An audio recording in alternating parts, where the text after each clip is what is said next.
जैसा कि आप जानते हैं हमारे माइंड के दो पार्ट होते हैं। कॉन्शियस माइंड और सबकॉन्शियस माइंड। कॉन्शियस माइंड हमारे माइंड का बहुत छोटा सा पार्ट होता है और सबकॉन्शियस माइंड बहुत बड़ा पार्ट होता है।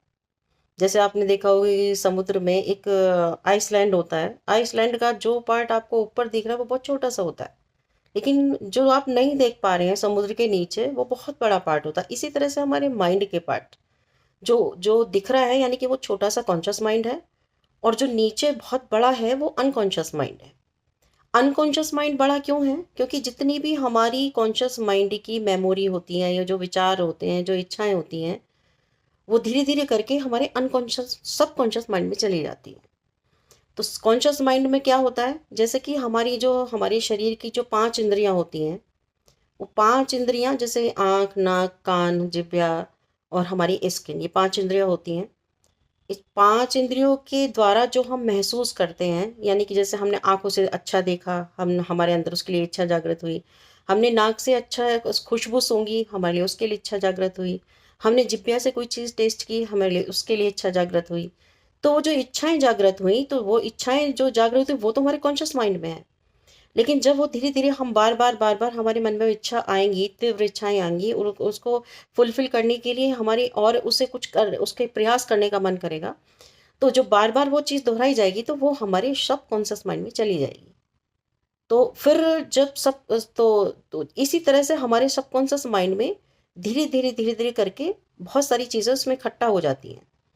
जितनी भी हमारी इच्छाएं होती हैं या जैसे हमारी आदतें होती हैं, आदतें क्या होती हैं, कई बार क्या होता है कि जो हमारी आदत हो जाती है, तो हम उसको बिना सोचे समझे उस चीज़ को स्वतः ही करने लग जाते हैं।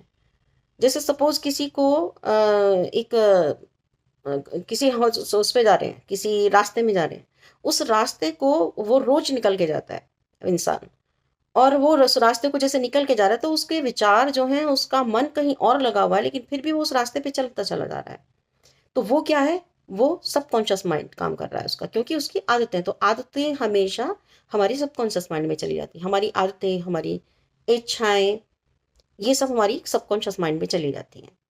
तो कॉन्शियस माइंड, अब बात आती है कि जैसे हम कहते हैं कि हमारा, अगर हम कहें कि हमारी आत्मा क्या है, आत्मा, हम अगर कहें माइंड को, तो माइंड को भी हम आत्मा नहीं कह सकते। हम कहें हमारा हार्ट, तो हार्ट भी आत्मा नहीं होती। कभी कभी ऐसा लगता है कि जैसे जो ये सबकॉन्शियस माइंड है, कहीं ना कहीं हो सकता है ये हमारी आत्मा ही हो। क्यों? क्योंकि जब हम अपने कॉन्शियस माइंड में जो हम सोच रहे हैं उसका एक वो जो कॉन्शियस माइंड है वो हमारे किसके थ्रू हो रहा है? हमारे शरीर के द्वारा हो रहा है। यानी कि शरीर की जो पांचों इंद्रियां से जो हम कर रहे हैं, सोच रहे हैं, महसूस कर रहे हैं, वो हमारे कॉन्शियस माइंड में है, तो वो हमारे शरीर के द्वारा हो रहा है। लेकिन जो वो कॉन्शियस माइंड से निकल के जब हमारे सबकॉन्शियस माइंड में चला गया, तो वो हमारा शरीर से हमारा उसका लिंक खत्म हो गया। यानी कि वो हमारे सबकॉन्शियस माइंड में चला गया। तो जो हमारी सोच थी, तो वो सोच अच्छी थी, बुरी थी, वो हमारे शरीर तक सीमित थी। जब तक हमारे शरीर से उसका लिंक रहा, फिर जब हमारे कॉन्शियस सबकॉन्शियस माइंड में चली गई तो हमारे शरीर से उसका लिंक खत्म हो गया। इसलिए कहते हैं कि एक अच्छी आत्मा, एक बुरी आत्मा।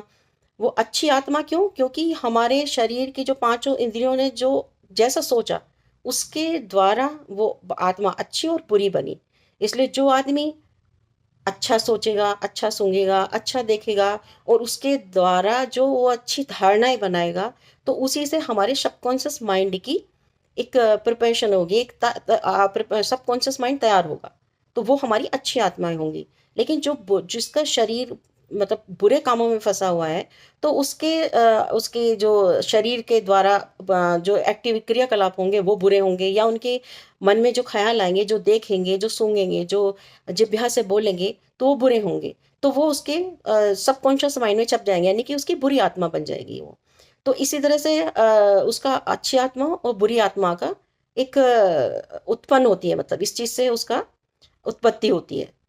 तो मुझे कई बार ऐसा लगता है कि ये जो कॉन्शियस माइंड से ही हमारा सबकॉन्शियस माइंड बनता है, और सबकॉन्शियस माइंड ही हमारा कहीं ना कहीं आत्मा कहलाई जाती है। आप ये समझो जैसे कि एक प्रोजेक्टर होता है। प्रोजेक्टर हमारा क्या? Conscious mind. सबकॉन्शियस माइंड क्या है? वो उसकी स्क्रीन।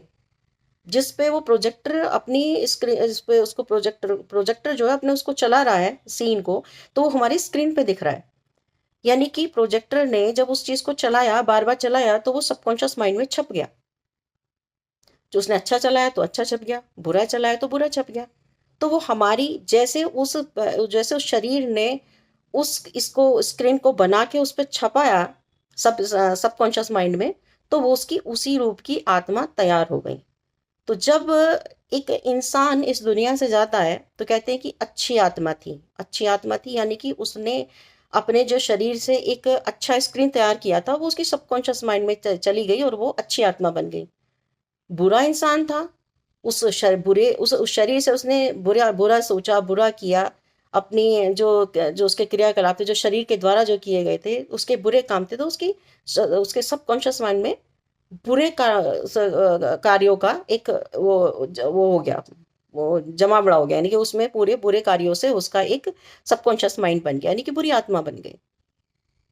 तो मुझे कहीं ना कहीं ऐसा ही लगता है कि ये जो आत्मा है उसको हम सबकॉन्शियस माइंड को एक आत्मा का ही रूप कह सकते हैं।